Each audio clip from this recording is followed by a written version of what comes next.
Hi everyone, welcome back to Soccer 1010. This is now week 4 and today's lecture is going to be on the topic of globalization.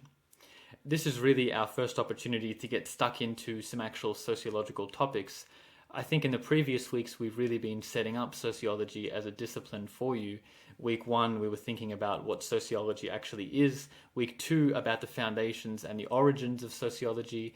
Week 3 perhaps critiquing some of those foundations or critiquing those foundational narratives and thinking particularly about how perspectives from the global south might be relevant for both the history and the future of sociology. But today we're moving beyond that introductory content and now really starting to think about what are some of the key topics that sociologists might be interested in. And the first topic we're going to be looking at is this topic of globalization. Today's lecture will be in 4 parts as previously. We'll start by thinking about what globalization actually is. We'll have a look at some of the key concepts that sociologists have come up with to study globalization. Focusing on that theme of inequality in part 3, we'll have a look at what sociologists have to say about the economic consequences of globalization, both good and bad.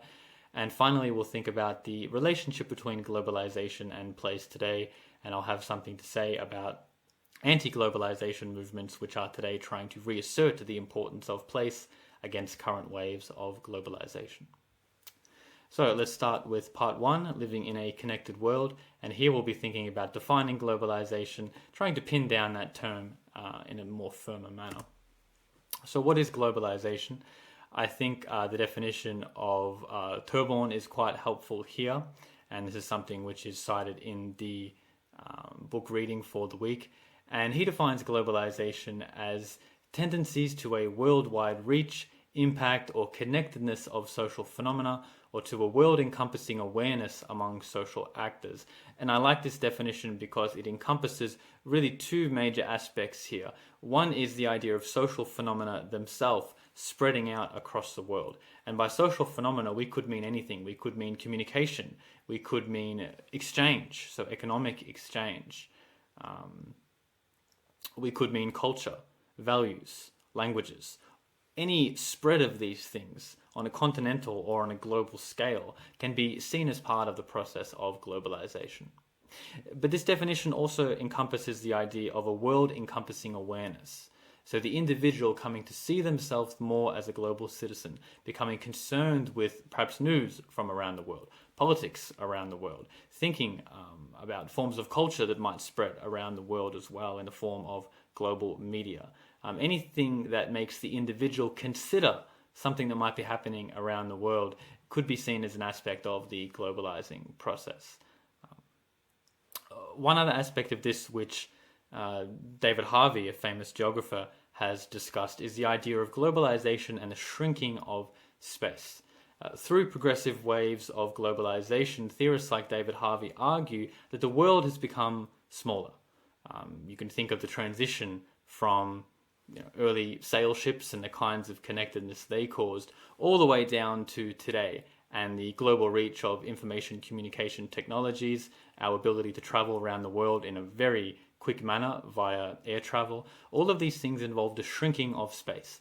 Distance comes to mean less today than it did in the past because those distances can be bridged almost immediately.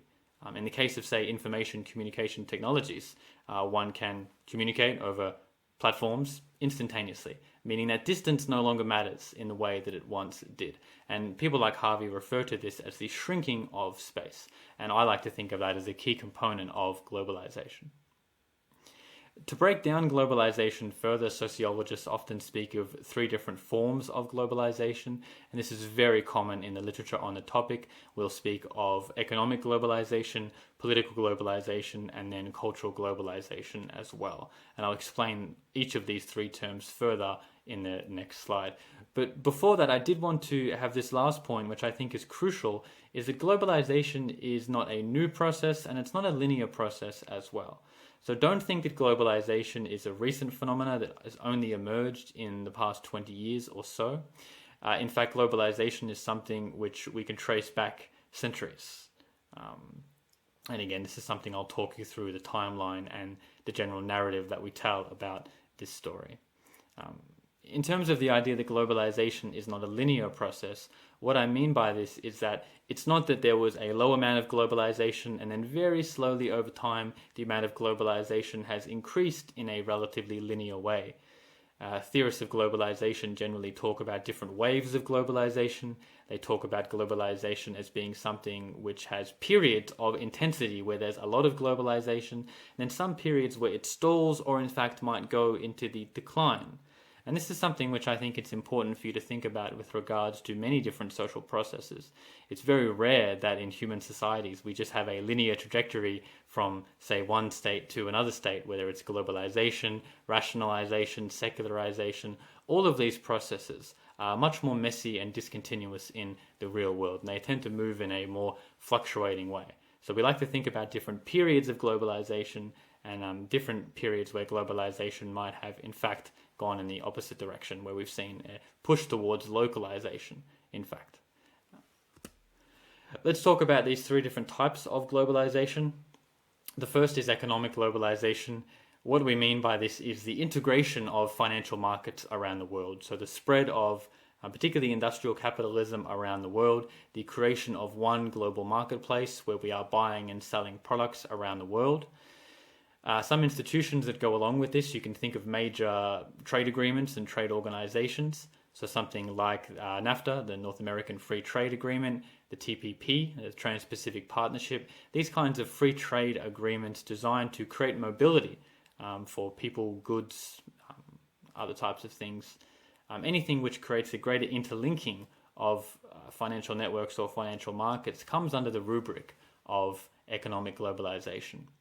You can think of global commerce platforms, including technological platforms, something like PayPal, for instance, or global e-commerce platforms like eBay, Amazon, and so on. And you can also think of the influence of these very large multinational corporations.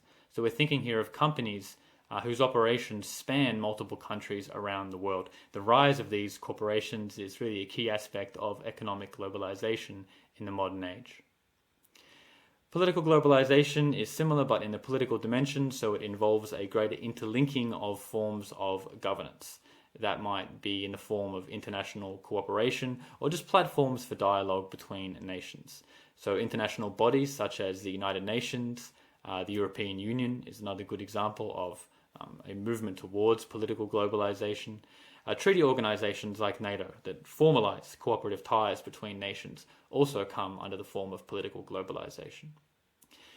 We don't just have to think about the state here, we also might think about non-state actors, so global social movements, something like the Black Lives Matter movement, which is spread around the world into various countries, can be seen as a form of political globalization. And of course we should think here about NGOs, non-governmental organizations, charities, activist groups that operate around the world. Also coming under the rubric of political globalization is something like the spread of democratic forms around the world. So economic globalization typically is thought to mean the spread of capitalism around the world. Political globalization typically taken to mean the spread of liberal democratic forms of governance around the world. So these increasingly nations come to look very similar to one another in their economic and political structures, and that's an aspect of globalization. Finally, there is the cultural dimension of this, cultural globalization. So here we're thinking about the spread or the convergence of cultural ideas. Think about the emergence of the dominant world religions, Christianity, Islam, Hinduism, Buddhism, etc. These things did not just stay in one country, they spread around the world into various regions, countries, nations, etc. You can think of the spread of values here as well. Things like human rights could be both political and cultural globalization. Nations increasingly come to have similar ideas about the values they comport themselves towards. Forms of popular culture are relevant here as well. Media programs, for instance, music, all these things spreading around the world can be seen as cultural globalization. And of course you can think of phenomena like social media as being particularly important in spreading or contributing to cultural globalization, and we're really undergoing a particularly strong wave of cultural globalization at the moment due to things like the internet, which allow for this instantaneous transmission of culture around the world. So as I said, it's really important not to view globalization as just a linear process that has gone from a small amount to a strong amount in this very straight line fashion. theorists of globalization typically speak of different waves, and particularly prominent in the literature is the work of Threadgold, and he speaks of 6 different waves of globalization that I can talk you through. So let's start with the first wave. This for Threadgold is linked to the development of the world religions, particularly around the 4th to the 7th century or so, CE or AD. This is as I talked about before, the emergence of, say, Christianity as a world religion. Christianity becomes integrated into the Roman Empire and spread around the world through the impact of the Roman Empire. But you also have things like Buddhism coming out of India, spreading into places like China and other areas of Southeast Asia. You also have the phenomena of, say, Hinduism spreading out of India as well. Islam comes under this rubric as well. So Islam spreads out of Central Asia. There are the Islamic conquests of European areas, for example, the Islamic conquest of Spain. And this creates contact between Islamic and Christian civilization, greater links between the two, and again, the spreading of that religion, both of those religions around the world through that mutual intercourse. Okay. We then speak of a second wave of globalization. This is associated with some of the early European colonial conquests, particularly around the 15th century or so. So you can think of Columbus coming into the New World, 1492.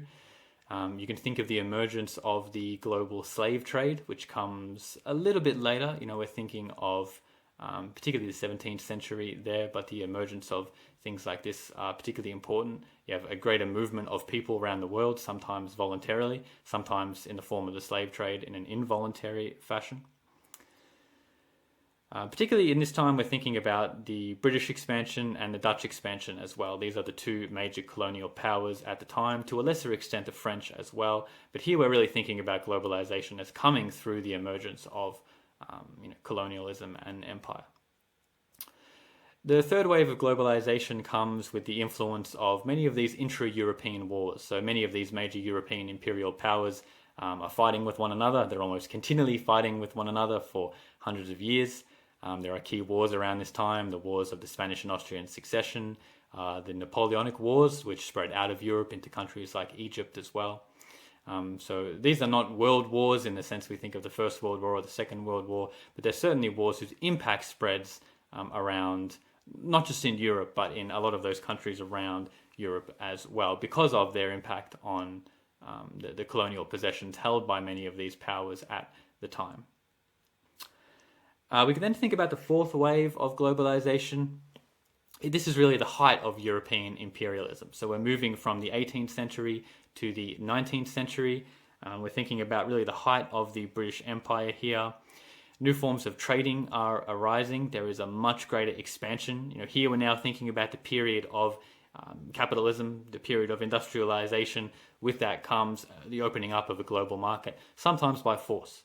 So you have the British Empire forcefully opening up countries like China at the time, particularly to use those routes for drug trafficking. You have in America, you have the forceful opening up of Japan via the use of American power. So these new countries start to become integrated into the global system, and you have the establishment of these world commodity markets for really the first time. And World War I is typically thought of as the crest of this form of globalization, and again, the height of European imperialism before the decline begins. And this is quite interesting that post-World War I, this is when we really see a contraction of globalization going on. So empires start to break up, imperialism starts to become challenged by nationalist anti-colonial movements in many countries around the world, and there is this pull back towards localism. There are attempts at globalization after World War I, so there are attempts at establishing political bodies like the League of Nations. These eventually fail, and there's a retreat back really to the nation state and to national identities. World War II starts to change this situation. Post-World War II, we get a new wave of globalization, greater integration between some of the world powers. The impact of the Cold War is very important here. It spreads around the world. The USSR and the United States are fighting one another through various proxy wars in the global south. There's greater political globalization during this time, so the United Nations is formed, the idea of human rights starts to spread. After World War II, you have the emergence of international criminal courts, which were particularly important post-World War II in prosecuting the war crimes of World War II. Transportation becomes important here as well. The shipping container is invented. New ways of transporting goods and services start to interlink world markets to a higher degree. Okay. We can now then think of the sixth wave of globalization. This really starts happening from the 1980s onwards. So the end of the Cold War, the emergence of a growing consensus around the world about the importance of liberal democracy, free markets, liberal capitalist institutions, and so on. More free trade deals are signed. New institutions arise like the WTO, the World Trade Organization, the International Monetary Fund, or the IMF. There's new systems of global currency as well. So all these things, and this is really the wave of globalization that we are in today. And you can think of the impact of major technologies like the internet becoming more common as well here. All of these things create greater links between nations around the world. A couple of dates here. I won't go through all of them, but just to give you a sense of how long this process is and how it develops in various different ways. So we've talked about the expansion of the world religions. We can date this from the 1st century, but really between the 4th and the 7th, a little bit later in some cases, that's when we have the expansion of the world religions in global terms, let's say. You see here there's the 1492, that's Columbus exploring the New World, developing European empires in the New World. 1650, the expansion of the slave trade. The democratic revolutions in the US and France in the late 18th century. World War I, 1914, World War II, 1939. These are really key important dates.